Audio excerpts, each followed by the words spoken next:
मानते ही नहीं है कि ये इरसा का जो इंडिपेंडेंट अथॉरिटी है उसको वफाक के कंट्रोल में दे दिया जाए। हमने कल अपनी कैबिनेट में इसको डिस्कस किया था और कैबिनेट का मुत्तफिका फैसला था कि इस पे हम एहतजाज करें। किसी भी सूरत हमें काबिल कबूल नहीं है। कोई भी हुकूमत होगी, इसमें इत्तेहाद अपनी जगह पे है, सपोर्ट इत्तेहाद नहीं है, सपोर्ट है पाकिस्तान पीपल्स पार्टी की, पाकिस्तान मुस्लिम लीग नून को, वो बिल्कुल उनके साथ रहेगा। पिछले 3-4 महीने हालात ज्यादा खराब हुए और इंशाअल्लाह ताला हमारी पूरी कोशिश होगी, सबसे पहली तरजीह अमन और अमान है और उसको बहाल। बिस्मिल्लाहिर्रहमानिर्रहीम, अस्सलामु अलैकुम अल्लाहुम्मा सल्लि अला व अला आले मोहम्मद सल्लल्लाहु तआला अलैहि वसल्लम। वेलकम टू सियासी शतरंज। ख़वातीन व हज़रात, हम जानते हैं PTM पार्ट 2 इस इत्तेहादी हुकूमत में पहला झगड़ा हमें सामने नज़र आया जब वज़ीर आज़म पाकिस्तान मियाँ शहबाज शरीफ ने इरसा इंडस रिवर सिस्टम अथॉरिटी जो है इसके एक नए चीफ को तैनात किया। ये ग्रेड 22 के एक रिटायर्ड अफसर हैं, पहले चेयरमैन वापडा थे, अब इन्हें हमारे वज़ीर आज़म साहब ने चेयरमैन इरसा लगा दिया। न जाने क्यों हमारे मुल्क में रिटायर्ड अफसर्स की बड़ी इंपॉर्टेंस है, उनको बड़े बड़े ओहदे मिलते हैं, जो सर्विंग अफसर्स होते हैं उनको इग्नोर कर दिया जाता है फॉर सम ऑड रीज़न। शायद वो रिटायर्ड अफसर ज़्यादा काम की, जिसकी वजह से आप समझ गए होंगे मैं क्या बात करना चाह रहा हूँ। खैर, यकीनन ये एक बहुत बड़ा इशू था जिसके ऊपर मुराद अली शाह CM सिंध ने आवाज़ उठाई, जाम खान शोरो इरीगेशन मिनिस्टर सिंध ने आवाज़ उठाई गुज़िश्ता रोज़, जिसके बाद आज वज़ीर आज़म पाकिस्तान ने बड़ी खुश असलूबी के साथ खामोशी से किसी को नाराज़ किए बगैर वो नोटिफिकेशन वापस ले लिया ताकि ये झगड़ा मजीद बढ़े ना और यहीं पे अफ़ाम व तफ़हीम के साथ ये मसला ख़त्म हो जाए। लेकिन जब भी बात पानी की आती है, ये जो मामला है इंडस रिवर अथॉरिटी का, ये मामला अगेन पानी का है। और सिंध में अगर हम पानी की बात करें तो क्योंकि सिंध टेल में आता है, सबसे आखिर में आता है पाकिस्तान में, तो इसका पानी का जो सिस्टम है सबसे आखिर में सिंध में पहुंचता है, जिसकी वजह से सिंध की हमेशा से ये शिकायत रही है कि हमें हमारे हिस्से का पानी नहीं दिया जाता। एक बहुत बड़ा मसला है और पाकिस्तान की बढ़ती आबादी की वजह से जो सबसे पहली रिसोर्स ख़त्म होगी वो पानी होगी। आने वाले वक्त इसके ऊपर भी हम प्रोग्राम करेंगे, लेकिन इशू आज यही है कि इरसा का प्रॉब्लम क्या है, क्यों पीपल्स पार्टी ने शोर मचाया, क्यों शहबाज शरीफ ने नोटिस वापस लिया, आज के प्रोग्राम में हम डिस्कस करेंगे। साथ साथ सेनेट की 6 सीटों के ऊपर इलेक्शंस हो गए हैं, जो एक्सपेक्टेड विनर्स थे वही जीते हैं। पीपल्स पार्टी यूसुफ रज़ा गिलानी साहब इस्लामाबाद से जीत चुके हैं। साथ साथ सिंध में हम अगर बात करें तो जाम सैफुल्लाह धारेजो साहब, असलम अबड़ो साहब, बलोचिस्तान में मीर दोस्तैन धोमकी साहब, अब्दुल शकूर साहब, तो एक्सपेक्टेड वही अब्दुल कुद्दूस बिजंजो साहब, एक्सपेक्टेड जो लोग थे कि जीतेंगे वही जीते हैं। आज ये 6 सीटों पर इलेक्शन हो गया है। साथ साथ जो PTI की ख्वाहिश थी कि सुन्नी इत्तेहाद काउंसिल को मखसूस नशिस्तें मिलें, वो उनको नहीं मिलेंगी। पेशावर हाई कोर्ट ने उनकी सारी दरख्वास्तें मुस्तरद कर दी हैं, जबकि हम ये भी जानते हैं कि PTI ने कॉल दे दी है कि हम 23 मार्च को बड़ा जलसा करने जा रहे हैं। गौहर साहब ने अब CAC की मीटिंग के बाद गौहर खान साहब ने मीडिया से गुफ्तगू करते बताया कि 23 मार्च को बड़ा जलसा होगा। लोकेशन फाइनल नहीं हुई है, बट मैं आपको अभी से बता देता हूँ, जलसा खैबर पख्तूनख्वा में ही होगा जहाँ उनकी हुकूमत है। और ये भी उन्होंने बड़ा इंकशाफ किया है। गौहर खान साहब ने इंकशाफ क्या किया है, फैसल वाडा पहले ही कहते थे, फैसल वाडा ने पहले कहा था कि अगर PTI ने अपनी मखसूस नशिस्तों पर शोर मचाना बंद नहीं किया ना, तो जो उनको सीटें मिली हैं वो भी उनके हाथ से चली जाएंगी। आज गौहर खान साहब ने भी यही कह दिया। गौहर खान साहब ने यह कहा कि जो सीटें हम जीत चुके हैं, जिनका नोटिफिकेशन निकल चुका है, इलेक्शन कमीशन ऑफ पाकिस्तान वहां रिकाउंटिंग का आगाज करके हमारी जीती हुई सीटों पे हमें हरा रहा है। तो यकीनन ये बात फैसल वाडा साहब ने पहले ही कर दी थी कि अगर ज्यादा शोर PTI ने मचाया तो जीती हुई सीटें भी उनके हाथ से चली जाएंगी। एट द सेम टाइम हम ये भी जानते हैं कि IMF का वफ्द पाकिस्तान पहुंच चुका है और ये 18 मार्च तक मुज़ाकरात होंगे। अच्छा, हम हमेशा से लोग मुझे कहते हैं कि आप पॉलिटिकल प्रोग्राम में इकोनॉमी को इतना क्यों डिस्कस करते हैं, सोसाइटी को इतना क्यों डिस्कस करते हैं। तो मैं हमेशा कहता हूं कि सियासत हो, मईशत हो, मुआशरत हो, ये तीनों एक साथ जुड़े हुए हैं। इन तीनों में से आप किसी एक को भी हिलाएंगे, बाकी दो लाजमी डिस्टर्ब होंगे। तो इस वक्त पाकिस्तान की मईशत ने सियासत को, मुआशरत को झंझोड़ के रख दिया है, बड़ा परेशान किया हुआ है। और इसीलिए हम उम्मीद कर रहे हैं कि IMF से मुज़ाकरात जल्द अज जल्द कामयाब हो। 18 मार्च तक होंगे। पहले हमें 1.1 अरब के पुराने स्टैंड बाय अरेंजमेंट की किस्त चाहिए, फिर हमें $8 अरब का 4 साल का नया एक्सटेंडेड फंड फैसिलिटी का लोन चाहिए। लेट्स सी वो किस तरफ जाता है। लेकिन ये बात तो वाज़ेह है कि आज IMF के वफ्द ने आते ही जो पहली तशवीश का इजहार किया, वो तशवीश ये है कि फर्टिलाइजर सेक्टर को सस्ती गैस क्यों दी जा रही है। यकीनन हम जानते हैं आम आदमी के पास तो गैस है नहीं, फर्टिलाइजर सेक्टर को सब्सिडी पर गैस फराम की जा रही है। ये बात हम जानते हैं कि वज़ीर आज़म शहबाज शरीफ साहब हों, बिलावल भुट्टो जरदारी साहब हों, ये हमेशा से कहते आए हैं कि हम गरीबों के लिए आसानी पैदा करेंगे, किसान एग्रीकल्चर सेक्टर के लिए ख़ासतौर पे आसानी पैदा करेंगे। जो बिलावल साहब तो हमेशा कहते थे जो सब्सिडी फर्टिलाइजर को मिल रही थी, बड़े सेक्टर्स को मिल रही थी, वो उनकी खत्म की जाएगी। लोअर लेवल पे किसानों को ये सब्सिडी दी जाएगी ताकि सब्सिडी का ज्यादा फायदा पाकिस्तान को और छोटे आदमी को फायदा हो, सिर्फ बड़े बड़े प्लेयर्स रईसों को फायदा नहीं हो। तो यकीनन हम देखना यह है कि मुज़ाकरात चल रहे हैं, लेकिन एट द सेम टाइम मुज़ाकरात के दौरान ख्वाजा आसिफ साहब ने बड़ा कमाल बयान दिया है। हमारे वफाकी वजीर दिफा हैं, वो कहते हैं कि पाकिस्तान के पास सब कुछ है, परेशानी की बात नहीं है, हमें IMF के पास जाने की जरूरत नहीं है। यकीनन पाकिस्तान के पास सब कुछ है, लेकिन वो सब कुछ खत्म सा हो गया। क्यों? चोरी और काम चोरी की वजह से। हमारे मुल्क में जिस तरह वजीर आजम ने कहा था कि अगर 100 रुपए टैक्स जमा होता है तो 400 रुपए टैक्स निकल जाता है सुराखों से और कोई उसे रोक नहीं पाता है। और एक और मसला भी है, वो है अशराफिया का, शाह खर्चियों का। अब मैं आपको बताऊं कि मैं मरीम नवाज साहिबा के लिए आज एक खबर सामने आई। खबर यह सामने आई कि वो अपनी गाड़ी, जो उनकी बुलेट प्रूफ गाड़ी है, उससे वो नाखुश हैं, उसकी तज़ीन व आराइश करवाना चाहती हैं। सीट कवर्स चेंज होने हैं, टायर्स चेंज होने हैं, अंदर कर्टन्स मैचिंग लगने हैं सीट कवर से, बड़ा खर्चा होना है।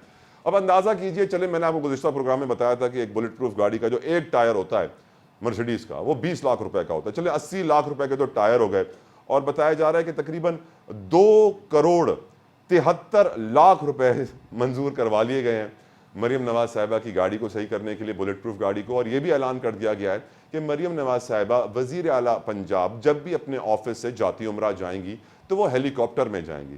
फिर मैं ये सोचने पर मजबूर हुआ, आप जानते हैं मुझे सोचने की बीमारी है, मैं सोचने पर मजबूर हुआ कि जब इमरान खान साहब बनी गाला जाते थे प्राइम मिनिस्टर ऑफिस से अपने हेलीकॉप्टर पे, तो फिर इसके ऊपर PMLN वालों ने तो बड़ा शोर मचाया था।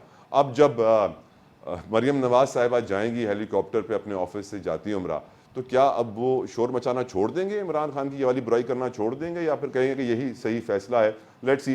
लेकिन एट द सेम टाइम हम ये भी देख रहे हैं कि एक तरफ मरीम साहिबा अपनी गाड़ी की मरम्मत करवाने के लिए तकरीबन 3 करोड़ रुपए निकलवा रही हैं, तो वहीं हम देख रहे हैं मोहसिन नकवी साहब हों, अलीम खान साहब हों, आसिफ अली जरदारी साहब हों, कह रहे हैं हम तनख्वाह नहीं लेंगे। खैर मोहसिन नकवी साहब के पास तो PCB चेयरमैन की भी तनख्वाह है, जो कि वफाकी वजीर की तनख्वाह से कई गुना ज्यादा है, तो उन्होंने एक तनख्वाह छोड़ दी, अल्लाह करे वो दूसरी भी छोड़ दें, और वो दूसरा ओहदा भी छोड़ दे, तो मैं कहूँगा ज़्यादा बेहतर होगा। क्योंकि क्रिकेट और होम मिनिस्ट्री एक साथ चल नहीं सकती, ये दो बहुत इंपॉर्टेंट इशूज़ है पाकिस्तान के लिए, दोनों को एक बंदा चला रहा है, इट्स क्वाइट सैड। प्रोग्राम में हमारे साथ एक कमाल पैनल मौजूद होगा, लेकिन पहले मुझे लेनी है एक ब्रेक। आप कहीं मत जाइएगा, स्टे विद अस।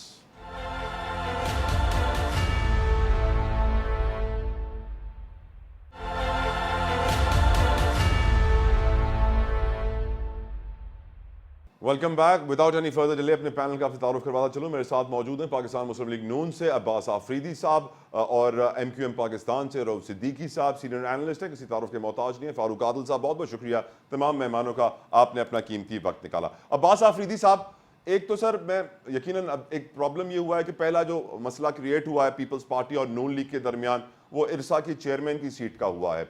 और देखा ये गया सर कि एक चेयरमैन वापडा थे जो रिटायर हो चुके थे, उनको शहबाज शरीफ साहब ने इरसा का चेयरमैन लगा दिया। पहला सवाल तो मैं आपसे ये करूंगा कि आखिर हमारे मुल्क में रिटायर्ड ऑफिसर्स को ही क्यों बड़े बड़े ओहदे दिए जाते हैं सर? क्या सर्विंग ऑफिसर्स में इतनी काबिलियत नहीं है, वो नाअहल है ये काम करने के लिए? और दूसरा सर, इरसा का मामला इतना सीरियस क्यों हो गया कि एक दिन में ही पीपल्स पार्टी ने इतना शोर मचाया कि शहबाज शरीफ साहब को नोटिफिकेशन वापस लेना पड़ा? आफरीदी साहब जी, आप बिल्कुल सही कह रहे हैं, लोग बहुत हैं। हमने यही फैसला करना है पहले 3-4 महीने, क्या है हमने सियासत करनी है या हम मुल्क को चलाना है। अगर 16 महीने पहले जिस तरह गवर्नमेंट कोलेशन की थी और सब लोग थे, मौजूद थे कि जी उस वक्त कोलेशन थी तो हम फैसले नहीं कर पा रहे थे, ब्लैकमेलिंग होती थी, GOI थी, MQM थी, पीपल्स पार्टी थी। अगर इसी तरह निज़ाम अभी दोबारा चलेगा तो ये गवर्नमेंट चल नहीं सकती, ये डिलीवर नहीं कर सकती और आवाम जो है वो और पिस जाएगी। अगर फैसले करने हैं वो करें, जिस 2-3 महीने में के लोगों को रिलीफ मिले वो फैसले करें, जिसको वापस करने की ज़रूरत ना हो अपने फैसलों पे स्टैंड करे तो लोगों का एतमाद बन जाएगा। वरना ये मुल्क बहुत बड़ा नुकसान उठाएगा। ऑलरेडी हमारे 100 साल की महंगाई हमारे ऊपर मुसल्लत हो चुकी है, तबाही बर्बादी हो चुकी है। अभी ये अगर हम इस तरह मजाक करेंगे, पहले भी हम अपने, मैं नून लीग में हूँ, ख्वाजा आसिफ हो गए, एहसन इकबाल साहब हो गए, 16 महीने का इख्तिदार हमने देखा, उससे पहले 2-3 इख्तिदार देखे। ये मुल्क अभी लेबॉर्ट्री और नहीं चल सकती है, इसको जो है सख्त फैसले करने की ज़रूरत है। और मेरी अपनी गवर्नमेंट भी जो है, अगर 2-3 महीने में इन्होंने सख्त फैसले किए तो ये मुल्क आगे जाएगा, वरना हम सब जो है रोएंगे और पाकिस्तान का नुकसान होगा। फारूक साहब, हम जानते हैं कि वजीर आजम जब भी मीडिया के सामने आते हैं तो वो सबको याद जरूर दिलाते हैं कि 5,000 अरब का इस वक्त सर्कुलर डेट है पावर सेक्टर में। सर ये पावर सेक्टर वो है जिसके लिए थोड़ा वक्त पहले कहते थे कि या पाकिस्तान चलेगा या पावर सेक्टर चलेगा। अब पावर सेक्टर की तबाही में ऑफ कोर्स एक बड़ा इदारा है पावर सेक्टर में, वापडा, और उसी के साथ रिटायर्ड चेयरमैन है जफर महमूद साहब। अब वो वहां पर तो फेल हो गए, अब फिर भी उनको शहबाज शरीफ साहब इरसा में इंपॉर्टेंट पोजीशन दे रहे हैं। मैं हैरान होता हूं सर कि कैसे, how is it even possible? क्या सब कुछ हमारे मुल्क में फारूक साहब पर्ची पे हो रहा है? कि ये जो वजीर दाखिला साहब हैं हमारे नकवी साहब, ये 2 तनख्वाहें नहीं ले सकेंगे। ये जो कवानीन हैं उनके तहत कोई शख्स सरकार से सिर्फ एक तनख्वाह ले सकता है, 2 तनख्वाह।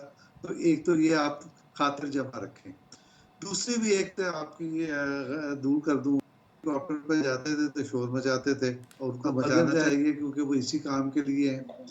लेकिन इमरान खान 5 किलोमीटर का फासला हेलीकॉप्टर पे तय करता था, मरियम को 40-45 किलोमीटर जाना होगा, बस बाकी फैसला आप खुद कर लीजिएगा। तो अब आ जाते हैं इरसा के चेयरमैन की तकर्री पर। देखें, अमूमी तौर पर यही होता है कि इलेक्शन कमीशन, ये जो कॉन्स्टिट्यूशनल इदारे होते हैं ना, जैसे इरसा है, जैसे इलेक्शन कमीशन ऑफ पाकिस्तान है, जैसे आपका पैमरा है, नेपरा है, इस तरह के इदारों में सीनियर और बहुत ही तजर्बाकार लोगों को वहाँ लगाया जाता है। तो वो सर आपने रिटायर्ड का वर्ड यूज नहीं किया, सीनियर, तजर्बाकार और मोस्टली रिटायर्ड लोगों को वहां लगाया जाता है, ऐसे बोले ना सर। दुनिया भर, आप अपने अल्फाज तो मेरे मुंह में नहीं ना डालेंगे चले तो लेकिन दुनिया भर में ये होता है कि रिटायर्ड लोग भी होते हैं, इसमें कोई शुबा नहीं। हमारे यहाँ दुनिया भर में सर हर जगह रिटायर्ड लोग फोर्सेस के ही होते हैं। लेकिन आप ये कैसे कह सकते हैं कि वो नाकाम हो गए वापडा में? सर मैं बता रहा हूँ, लेट मी आंसर यू। आपने यहाँ रेज कर दिया, बड़ा क्वेश्चन रेज कर दिया है सर, बड़ा रेज कर दिया क्वेश्चन सर। मैं बताऊंगा सर, वापडा में जितनी करप्शन है सर, वापडा में इस वक्त भी 50 से 80 अरब का खसारा है हर साल। वापडा पावर सेक्टर की तबाही का एक बड़ा खिलाड़ी है सर। अगर हम अब भी ये रिकॉग्नाइज नहीं करते और आप जैसा सीनियर एनालिस्ट ये रिकॉग्नाइज नहीं करता, आई एम शॉक्ड फारूक साहब, विद ऑल ड्यू रिस्पेक्ट। देखें, बात ये है कि वापडा की तबाही में वापडा से ज्यादा कुछ और अवामिल का हाथ है। उन अवामिल का हाथ है जिन्होंने पाकिस्तान में डैम नहीं बनने दिए, जिन्होंने पाकिस्तान में रिजर्वायर पानी के नहीं बनने दिए और उस पर सियासत की। और मेरे पास ऐसी इतलात हैं और रिपोर्ट्स हैं कि इसके पीछे भी बाज गैर मुल्की ताकतों का भी हाथ रहा है जो ये काम करती रही हैं। अगर आप हाइडल पर मुंतकिल हो जाएं, तो बिजली बिल्कुल ही सस्ती हो जाएगी, नंबर 1। नंबर 2, हमारे यहाँ माफियाएं हैं जो आपके यहाँ, ये पावर सेक्टर के वो लोग हैं जो आपके यहाँ ऑयल फरोख्त करते हैं और इसकी वजह से आपका बिल्कुल सिस्टम चोक कर दिया उन्होंने। और आप जैसे आप इधर उधर होने लगते हैं वो मामलात को बिगाड़ देते हैं। तो अब ज़रूरत इस बात की है, जैसे अभी एक फाजिल हमारे साथी कह रहे थे कि बहुत सख्त फैसले करके दुरुस्त राह पर लाने की ज़रूरत है। मैं आपको बताऊं, पहले पाकिस्तान के पहले जो IH उस्मानी थे, एटमी तवानाई कमीशन के चेयरमैन, उनका इंटरव्यू किया था। वो ये कहते थे कि ऊपर पहाड़ी इलाकों से लेकर सिंध तक आते आते कम से कम हम 22 डैम बना सकते हैं। और ये जो 22 डैम है ये हमारी ज़रूरत पूरी करने के लिए काफ़ी है बिजली की। लेकिन ये जो माफिया है इसके अंदर गैर मुल्की एलिमेंट भी मौजूद है, पाकिस्तान के अंदर के ताकतवर लोग भी मौजूद हैं जो इस मामले को हाइडल पे नहीं जाने। फारूक साहब, जब आप कह रहे हैं गैर मुल्की, आप जब कह रहे हैं गैर मुल्की, कौन सा मुल्क सर, कौन सा मुल्क है जो चाहता है कि पाकिस्तान में डैम ना बने सर? कौन से गैर मुल्की मुल्क है जो चाहते हैं पाकिस्तान में डैम ना बने सर?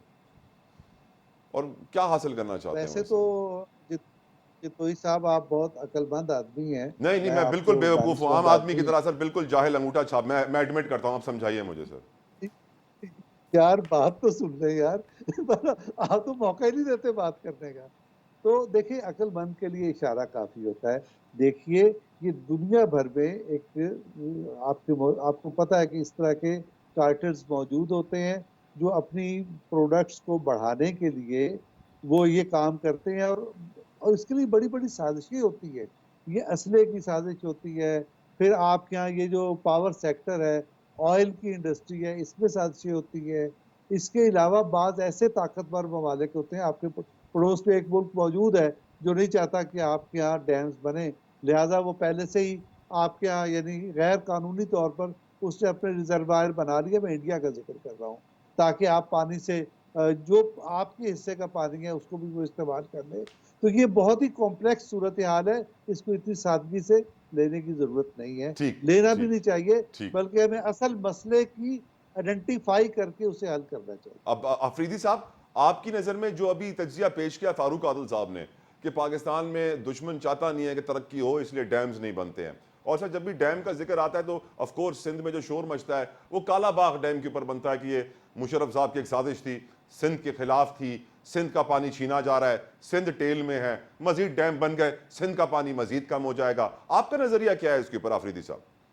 मेरा नजरिया ये है, एक तो जब भी आदमी लीम एक्सक्यूजेस करता है कि बाहर का दुनिया ये नहीं चाहती, बाहर की दुनिया नहीं चाहती, बाहर की दुनिया ये भी नहीं चाहती कि आप खाना ना खाएं, फिर आप खाना नहीं खाएंगे, वो चाहेगी कि आप सोए ना, फिर आप सोएंगे नहीं। ये लेम एक्सक्यूजेस है।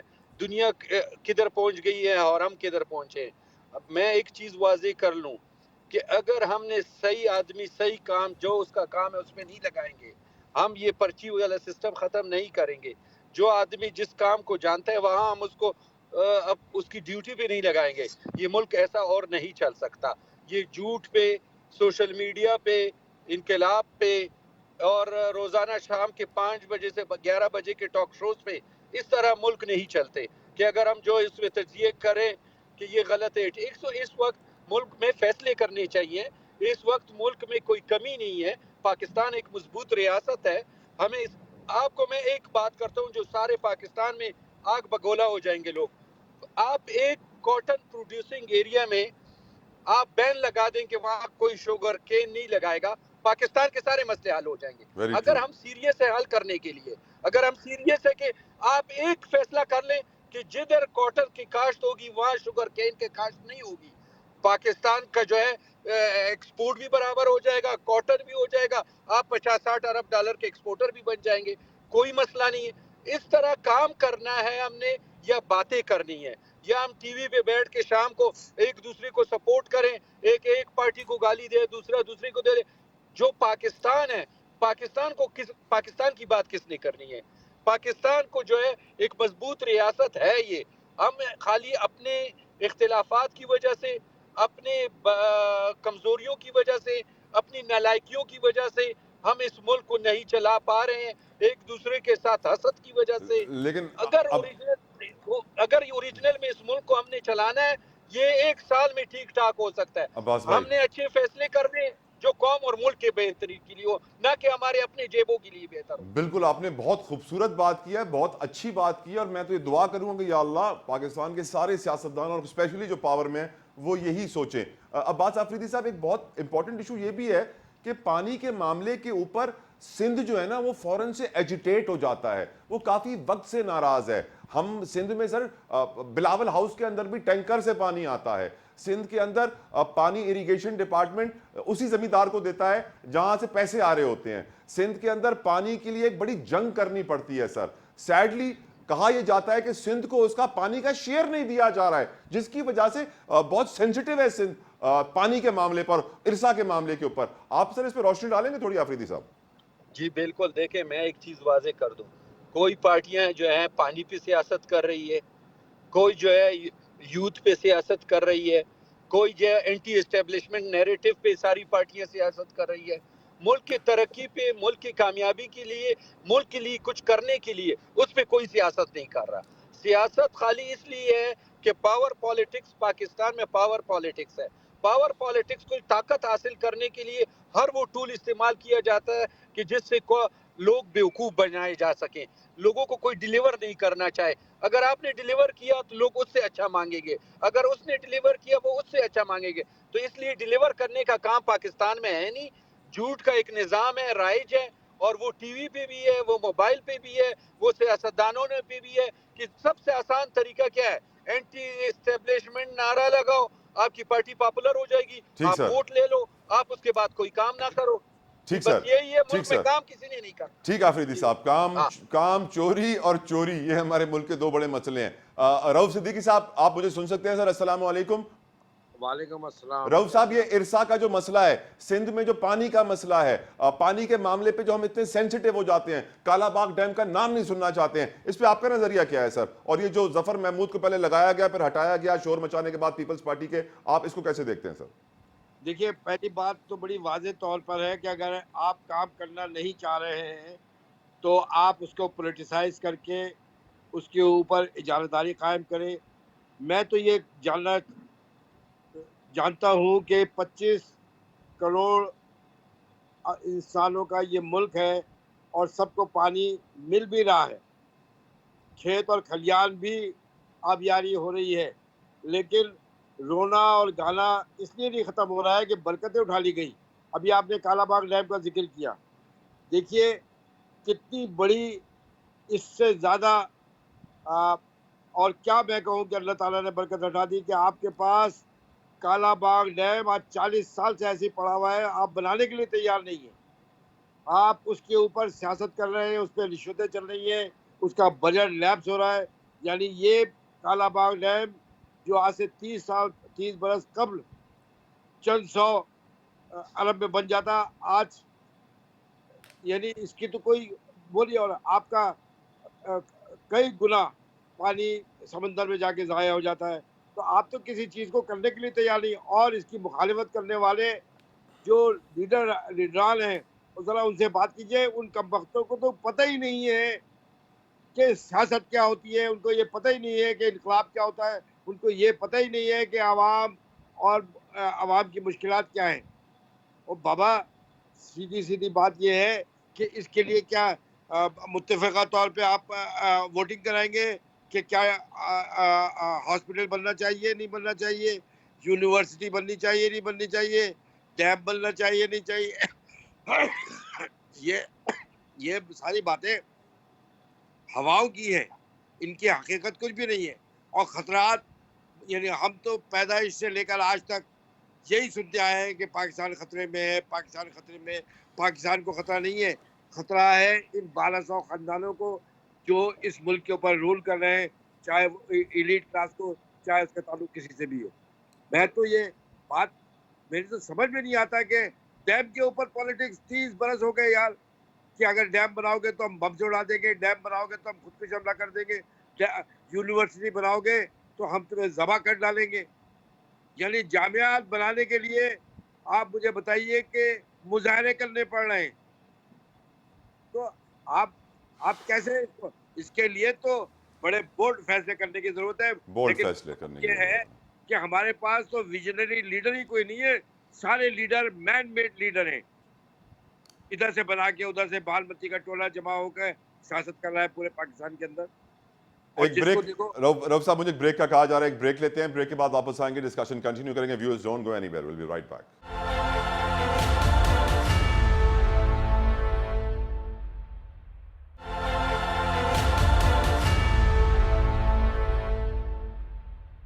Welcome back. IMF का वफ्द इस वक्त पाकिस्तान में मौजूद है। मुज़ाकरात का सिलसिला तकरीबन शुरू हो चुका है। तारुफी मुलाकात हुई है नए वज़ीर ख़जाना की IMF के वफ्द के साथ, और जो पहला मुतालबा, जो पहली तशवीश का इज़हार किया है IMF ने, वो ये किया है कि फर्टिलाइजर प्लांट्स को अभी तक आप सस्ती गैस क्यों दे रहे हैं? बंद करेंगे गैस के ऊपर सब्सिडी। आम आदमी को तो गैस मिल नहीं रही है, फर्टिलाइजर प्लांट्स को मिल रही है। मुझे याद पड़ता है बिलाल भुट्टो जरदारी कहते थे कि हम ये सब्सिडी बंद करेंगे, गरीब किसानों को डायरेक्ट सब्सिडी दी जाएगी। लेट्स सी ये कब होती है। लेकिन अगर इस सवाल में उठाऊं पहले, क्योंकि नून लीग इस वक्त पावर में है, आफरीदी साहब आपसे सवाल उठाना चाहता हूं।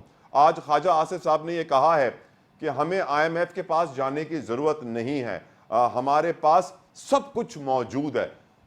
तो आफरीदी साहब, सब कुछ होकर भी हम इस तरह खाली हाथ क्यों है सर? क्यों हम 24वां बेल आउट पैकेज ले रहे हैं? क्यों हम चोरी को खत्म करने की बात नहीं कर रहे हैं? और जो नजरिया आफरीदी साहब आपका है, वो पूरी मुस्लिम लीग नून का क्यों नहीं है सर? जवाब इस तरह देता हूँ कि एक तरफ IMF की टीम के साथ बातचीत हो रही है, दूसरी तरफ दिफा का मिनिस्टर ख्वाजा आसिफ साहब ये कह रहे हैं कि हमें ज़रूरत नहीं है, तो फिर जब ज़रूरत नहीं है, वो कैबिनेट के हिस्सा है, तो उधर इख्तिलाफ करें कि आप क्यों बातचीत कर रहे हैं, क्यों कौम को ये सोशल मीडिया पे एक जज्बाती नारे करके एक अपना पोर्टफोलियो बनाना। तो साफ साफ कह दें कि ज़रूरत नहीं है, हमारे साथ ये रिसोर्सेज हैं, ये रिसोर्सेज हैं, ये रिसोर्सेज हैं, हमने ये फैसले करने हैं, इसके बजाय IMF से हम अपने पैसे पूरे कर लेंगे। तो आप हल भी बताएं ना, अगर IMF की ज़रूरत नहीं है तो साथ में आप हल बताएं, या खाली आप जो है एक स्टेटमेंट से क्रेडिट लेना चाहते हैं। कब तक हम कौम को बेवकूफ़ बनाएंगे, कब तक जज्बात के लोगों के साथ खेलते रहेंगे। पाकिस्तान में गरीब लोग हैं, मस्कीन लोग हैं, ये जो इख्तियार में लोग बैठे हैं, इन पे फर्ज है कि उनका सोचे। दुनिया तो दुनिया इनकी तबाह होगी, आखिरत भी तबाह होगी। जो इख्तियार में, अगर मैं नून लीग में हूँ, नून लीग गलत फैसले करती है और मैं उसमें आवाज नहीं उठाता, तो मेरी आखिरत भी तबाह होगी इनके साथ। इसलिए मैं बिल्कुल क्लियर बात करना चाहता हूँ, ना फर्ज रोजे में हूँ कि हम वो बात ना करें जिसको ऑलरेडी हमने पाकिस्तान को इतना नुकसान दिया। हमारे नेबर में अफगानिस्तान है, वो दिन ब दिन तरक्की कर रहा है। हमारा और उनका पहले 1-1 रुपए आपस में बढ़ा, आज जो हमारे 4 रुपए उनका 1 रुपए है। हमारा मजाक खत्म नहीं हो रहा। सुबह से शाम तक टीवी पे जो है सब इनकिलाबी लीडर बने हुए हैं, खिदमत का कोई नहीं सोच रहा है। पाकिस्तान 25 करोड़ लोगों का मुल्क है, यहाँ तरक्की हो सकती है, या कोई मुश्किल नहीं है, यहाँ हर कुछ मौजूद है, या एक विल नहीं है। इस गवर्नमेंट को चाहिए कि पहले दिन हर 24 घंटे में सख्त फैसले करे, और वो फैसले करे जो कौम और मुल्क के लिए हो। यहाँ मैं एक चीज बहुत वाजे कर लूं, जो बहुत बुरा लगेगा सबको, हो सकता है आपके चैनल ओनर्स को भी बुरा लगे। इधर इस वक्त जो मेन मसला है वो बिजनेस कम्युनिटी का है। जो एक छोटा सा तबका जो है, जैसे फर्टिलाइजर पे छूट लेता है, जैसे टेक्सटाइल सेक्टर पे छूट लेता है, जैसे बिजली और गैस उनके लिए सस्ती होती है, हर पॉलिसी बनती है बड़े सरमाएदारों के लिए। आपकी ये जो गवर्नमेंट आ रही थी, इसके 3 दिन पहले निगरान सेटअप ने 56 अरब रुपए टेक्सटाइल वालों के लिए उनका जो है फंड उनको दिया, 56 अरब रुपए का। ये प्राइम मिनिस्टर आए, ये क्या मुल्क किस तरह चल रहा है? मतलब जो आदमी इधर से पैसे निकाल के इधर से फैक्ट्रियां लगाई हैं, वो जाके पूरी दुनिया में फैक्ट्रियां लगा रहे हैं पाकिस्तान से पैसे निकाल के, और पाकिस्तान को कंगाल कर रहे हैं। और हम इनके खिलाफ पॉलिसीज नहीं बना सकते, हम ना टेक्सटाइल पॉलिसी बना सकते हैं, IPPs के खिलाफ पॉलिसी नहीं बना सकते हैं, फर्टिलाइजर के खिलाफ पॉलिसीज नहीं बना सकते, बैंकों के खिलाफ नहीं बना सकते, सीमेंट आप सोचें पूरी दुनिया में एक्सल लोड लागू है, अफगानिस्तान में भी लागू है। हम अपने इंफ्रास्ट्रक्चर को नहीं बचा सकते। मैंने सारे पाकिस्तान में सारे कोर्टों से केस जीते हैं, उसके बावजूद मैं उसकी इंप्लीमेंटेशन नहीं कर सकता हूं क्योंकि बिजनेस कम्युनिटी नहीं चाहती। यकीनन आपने बड़ी खूबसूरती से समझा दिया हमें कि मसला है क्या। अफरीदी साहब, रऊफ सिद्दीकी साहब, आप सर इसके ऊपर क्या तज्जिया देंगे? एक तरफ नून लीग की हुकूमत IMF से मुज़ाकरात कर रही है, दूसरी तरफ ख्वाजा आसिफ हमारे नून लीग के वजीर दिफा कह रहे हैं IMF के पास जाने की जरूरत नहीं है, हमारे पास सब कुछ है। देखिए, मैं बड़े वाज़ेह तौर पे 2 टोक अंदाज में बताऊं आपको, और ये कोई इसके लिए आइंस्टाइन बनने की ज़रूरत नहीं है, ना ही दानिशवर की है। मसला ये है कि आपके मुल्क में जो करप्शन है, अगर कम से कम भी है तो 1000 अरब रुपए करप्शन के ये स्टैटिस्टिक कम से कम वज़ीर देते चले आ रहे हैं। आपके शहरों के अंदर, आपके देहातों के अंदर, आपकी एजुकेशन में हर जगह लूट मार मची हुई है। आप ये देखें कि अगर आप ये इस करप्शन को रोक लें तो आपको ना IMF के पास जाने की जरूरत है, ना किसी के पास जाने की जरूरत है। लेकिन ये रोका कैसे जाएगा?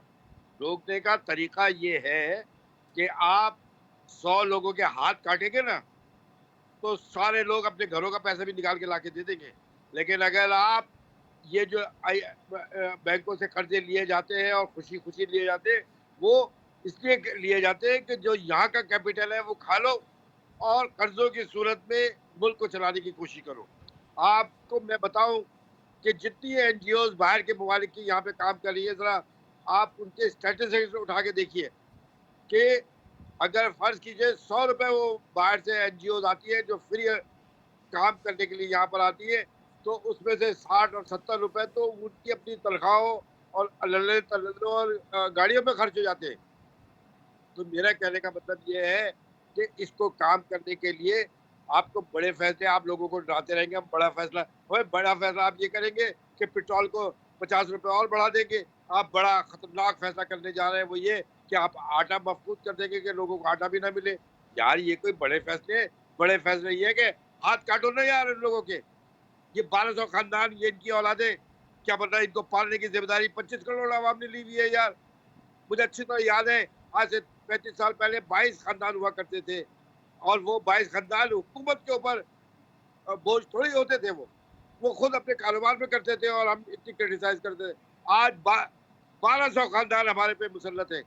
आप इनके तौर तरीके तो देखिए, ये तो हाथ मिलाना नहीं पसंद करते, और इनके लिए आप IMF से और वर्ल्ड बैंक से ले लेके आपने आवाम को भूखा मार दिया यार। यार कोई कोई दुख है यार, कोई कयामत है। राइट रऊफ साहब, फारूक साहब, योर ओपिनियन। राइट रऊफ साहब, आपका पॉइंट आ गया। फारूक साहब, your opinion on the situation sir. बड़ी मेहरबानी, मैं तो ये समझा था कि आप मुझे भूल ही गए। नामुमकिन सर, आपको भूलना मुश्किल ही नहीं, नामुमकिन है सर। अच्छा देखें, मैं गुफ्तगू रऊफ भाई की भी सुन रहा था और अब्बास आफरीदी साहब की भी। तो अब्बास आफरीदी साहब, देखिए एक ज़माने में सियासी जमातों के अंदर इख्तलाफ की आवाज़ हुआ करती थी। इस किस्म की आवाज़ हम एम हमज़ा मरहूम की सूरत में याद कर सकते हैं कि वो पार्टी के अंदर इख्तलाफ की आवाज़ बुलंद किया करते थे। तो मुझे ऐसा लगता है कि अब्बास आफरीदी साहब पार्टी के अंदर हिज़्ब इख्तलाफ का किरदार अदा कर रहे हैं। ये बड़ी अच्छी बात है, खुशआइन बात, बड़ी हेल्दी बात है जमहूरियत के लिए। एक बात तो ये है। दूसरी बात ये है कि ये जो आप फरमा रहे हैं कि ख्वाजा आसिफ साहब ने कहा कि हमें IMF की ज़रूरत नहीं है, और दूसरी तरफ IMF से मुज़ाकरात हो रहे हैं। देखिए इस बात को समझने की ज़रूरत है। IMF की ज़रूरत इसलिए नहीं है कि अगर हमने खराबी न की होती तो आज ये साल को न पहुँचते, हमने गलत फैसले न किए होते, हम बर वक्त 2018 में IMF के पास चले गए होते, हमने अपनी जो दौलत है उसका ज़िया रोक दिया होता, यानी मैं मुख्तलिफ बातें कर रहा हूँ, तो ऐसा ना होता। वो एक अलामती बात कर रहे हैं। वही अलामती बात अभी रऊफ सिद्दीकी साहब ने भी की कि ज़रूरत नहीं है, लेकिन हमें मजबूर कर दिया गया है। तो सच और हार्ड फैसला क्या है?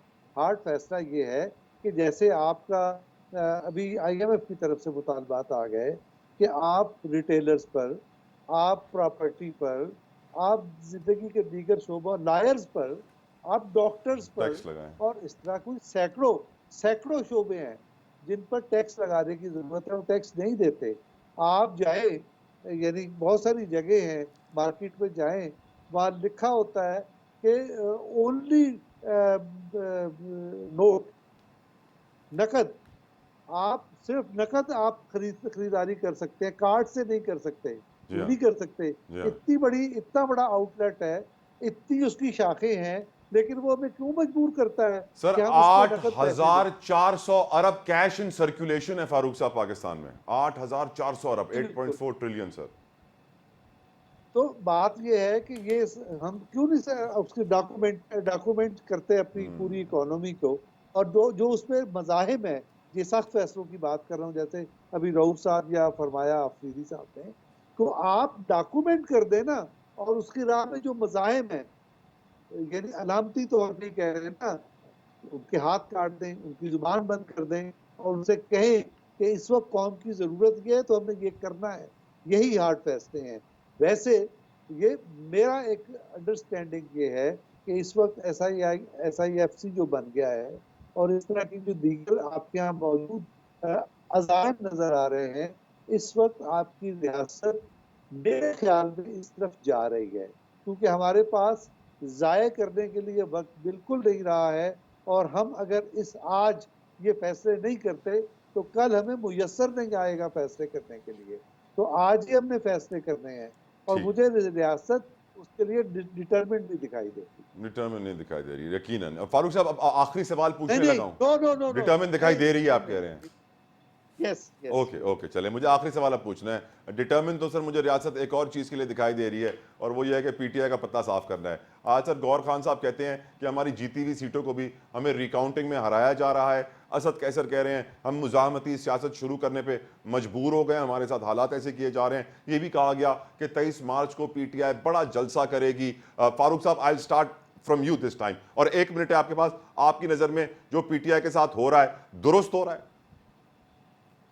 अच्छा, मुझे तो नहीं पता कि पीटीआई के साथ क्या हो रहा है, मैं बात का आगाज कर रहा हूँ, उसका मतलब ये नहीं कि मुझे नहीं पता, लेकिन मैं ये गुजारिश कर रहा हूँ कि क्या रिकाउंटिंग नहीं होनी चाहिए? जहां पे जहां जीतने के, शुबा हो, जहां पर जीतने के सब कुछ नोटिफिकेशन सब कुछ आ गए, सब कुछ क्लियर था, सब कुछ ठीक था, जहां जहां से पीटीआई जीती है वहां रिकाउंटिंग खोलो, उन्हें हराओ। और ये फैसल वाडा ने पहले ही कह दिया था कि ऐसा होगा। मुझे नहीं पता उसने कहा या नहीं कहा, मैं तो ये कह रहा हूँ कि जहां रिकाउंटिंग की जरूरत है करें, जिसका भी हल्का हो। इसमें पीटीआई और नॉन पीटीआई क्या मानी जाती है, ठीक सर, तो ये इशू नहीं है। पॉइंट आ गया ये आपका, ऐसी कोई पॉइंट बात आ गया आपका। रऊफ सिद्दीकी साहब, आपका पॉइंट सर, आपकी नजर में ऐसा होता है कि रिकाउंटिंग में जीतों को हराते जाओ एक एक करके सर? नहीं मसला यार, बात सारी ये है कि अगर बेईमानी की गई है तो उसे ठीक करना बहुत ज़रूरी है ना। लेकिन मसला ये है कि मुतालबा जिनकी तरफ से आ रहा है तो उनके लिए तो यही है कि ज़माना मेरे हाल पर रो रहा है आज क्यों, ज़माना मेरे हाल पर रो रहा है आज क्यों, यही तो कल सुनी गई थी कह कहो के दरमियाँ। जी भाई 2018 के मौज मस्तियाँ करने के बाद आज आपको ये ख्याल आ रहा है यार, अब ये तो ठीक, जो खराब हुआ, जो खराबी है उसको ठीक करे ना यार, वो तो इसके ऊपर दो राय नहीं है। लेकिन मुतालबा करने वाले खुद ऐसे हैं जिन्होंने 4 बरस बादशाहत चलाई, कोई मुल्क का सत्यानाश कर दिया। ऐसे ऐसे नौटंकी किस्म के सदर और वजीर आजम हमारे और वज़रा हमारे सर के ऊपर मुसल्लत की कि आप देखें कि क्या तमाशा बना के रखा गया। आप मुझे बताएं कि सिर्फ एक ही बात उठा के देख रहे, आपकी पीआईए को सत्यानाश कर दिया सिर्फ एक तकरीर ने। आप खड़े होकर असेंबली के अंदर प्राइम मिनिस्टर के सामने उनके इंस्ट्रक्शन पे कहते हैं कि इनके सारे पायलट जितने भी हैं ये सब जाली डिग्री के ऊपर हैं, पूरी दुनिया से निकाल के बाहर फेंक दिया आपको। आपने उस वजीर के साथ क्या किया? वो वजीर जेल में है या आज़ादी के साथ घूम रहा है? आजादी। अरे यार, आज़ादी के साथ नहीं घूम रहा है। अच्छा, ये कोई मासूमियत में नहीं किया है, अनपढ़ और बेवकूफ नहीं है ये।